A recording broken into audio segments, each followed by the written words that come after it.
Wake up, prisoner! It's 6:30 a.m. That means it's time to rise and shine. You better not be asleep in beauty either, or a guard will be happy to provide the assistance you need to exit your bed. Now hurry up. You got exactly 20 minutes to make yourself presentable and get your cell squared away. That means cleaning your sink, toilet, sweeping your cell, wiping down your cell bars, washing your face and ass, and getting dressed. Then you better make sure that every single authorized item in your cell is in exactly its proper place. Or you'll be skipping breakfast to have a nice chat with several of the friendly guards who will help motivate you to clean your cell up properly after they trash it thoroughly. You better be working quietly too, prisoner. You know the warden's very strict code of silence. You will only chat during assigned leisure hours. The rest of the day you speak only when spoken to by an officer.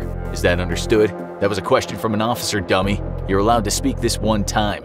Now get those lips flapping with an honest yes sir and pretend you got the respect your mother didn't raise you with. 6:50 a.m. prisoner, and that means you better be standing at attention in front of your cell door. It's time for the daily count. And until every single one of your fellow prisoners are accounted for, you won't be getting so much as a crumb of bread to eat. And you better not scratch that itchy nose either. You can expect a quick rap on the knuckles with a nightstick. Did I give you permission to move, prisoner? Your cell doors are opening, which means you better briskly step out of your cell and turn to your left facing the chow hall. No chatting in the ranks. If I hear one single further peep out of you, prisoner, you'll be buying yourself a one-way ticket to the Oriental. Oh, you're new here? Well, that's the little nickname me and the warden got for a special cell over in D Block, just for prisoners like you. You'll be stripped naked and shoved in a windowless room with a hole in the floor for you to relieve yourself in. Close those ranks up. Line up. Single file. Move out, prisoners. 7 a.m. If you want chow, you'll move briskly. You will remain in an orderly line in my chow hall, and you will remain silent as a church mouse with your hands firmly on your tray as you are served. Lucky for you, you're in Alcatraz. Not only is this the most secure prison in the US, but the authorities actually believe that a good tasty meal is vital for rehabilitation. So count your blessings, scumbag. Because the other prisoners are eating watered-down oatmeal, you're getting a full serving of biscuits and gravy, cereal, scrambled eggs, fruit, and toast. Alright, you got your tray, prisoner. Now move to your table, nice and orderly. You will set your tray down in front of you and sit with your hands at your sides.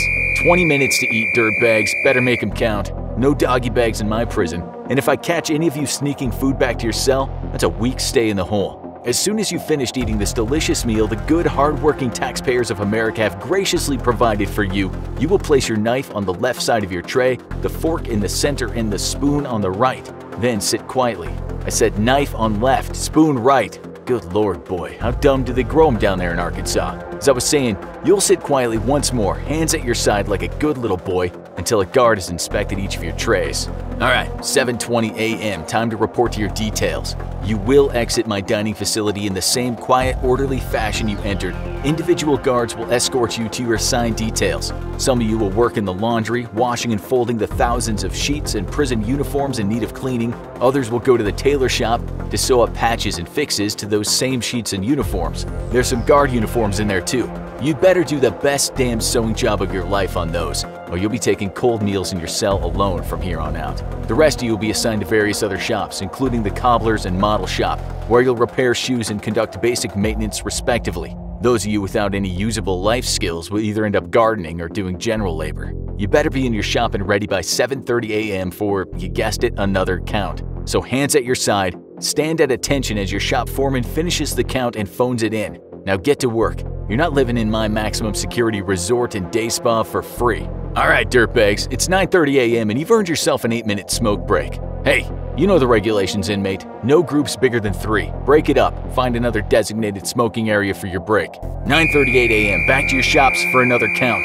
Then get back to work, ladies. What do you need? A personally handwritten invitation? 11:30 a.m. Feeling hungry yet? You better be, because it's lunchtime. Line up for the count, then follow your assigned officers to the recreation yard to prepare to fall into chow. It's 11:40 a.m., ladies. You know the drill. You got 20 minutes to eat, and I better not hear anything but forks and spoons scraping the bottom of plates. You can thank your fellow inmates and kitchen staff for that fresh-baked bread and fried pork chops. And you better be writing thank you letters to the American taxpayer for providing such delicious meals every day. You definitely don't deserve it, scumbags. It's 12 noon. You better be lined up inside your cells facing out, and I better not hear a single peep out of any one of you while the count's being conducted. Heaven forbid if the count's off by 1. The rest of you won't be seeing the outside of your cell again all day. Alright, 12:20 p.m. Line up, orderly file out to the rec yard. Then you'll be following your assigned guards once more back to the shops. You gotta earn your keep on my island, boy. You will dutifully conduct your assigned duties to the best of your abilities, and may God himself come down from heaven in all his glory and intervene on your behalf if I find any tools or items missing from my shop. If I so much as find a screw missing from a toolkit, that entire shop will be transferred to D Block for some old-fashioned solitary confinement. 2:30 p.m. Time to smoke if you got 'em. This is one of the few times you'll be allowed to very quietly chat with your workmates, but you better make damn sure you're obeying the no crowding rule.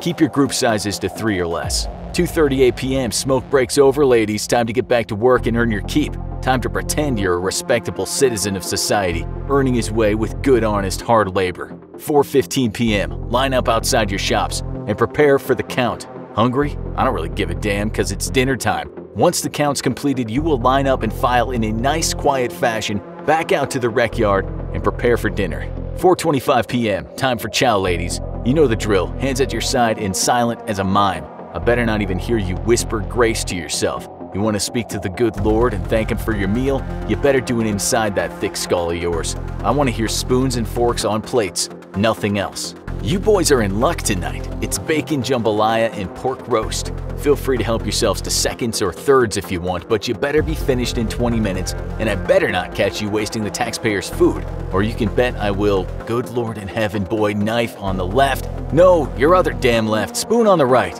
Are you a science project? Did some scientist down in Arkansas grow you in a lab experiment just to see how incomprehensibly stupid a human being could be made?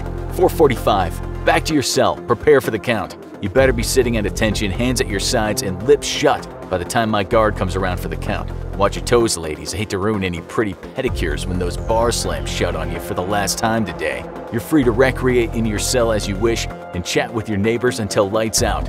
Arkansas, why don't you go ahead and use the next few hours to practice distinguishing your right from your left. 9:30 p.m. Line up for lights out count. On your feet, hands at your side. Soon as the count's complete, it's lights out and you better be tucked into your beds, quiet as a good little church mouse. You want to say your nightly prayers, do them in your head. Arkansas, maybe pray the Lord teach you left from right in your dreams, because if you keep messing up my orderly meal trays, you'll be eating cold meals in the hole till your sentence is up. Now get your rest, ladies. Another glorious day of fun and adventure awaits you in Alcatraz bright and early at 6:30 a.m. tomorrow morning. Alright, inmate, now it's time to click why you wouldn't survive Alcatraz Prison, or this other video instead. And you better be sitting there nice and quietly with your hands at your sides while you learn, dirtbag.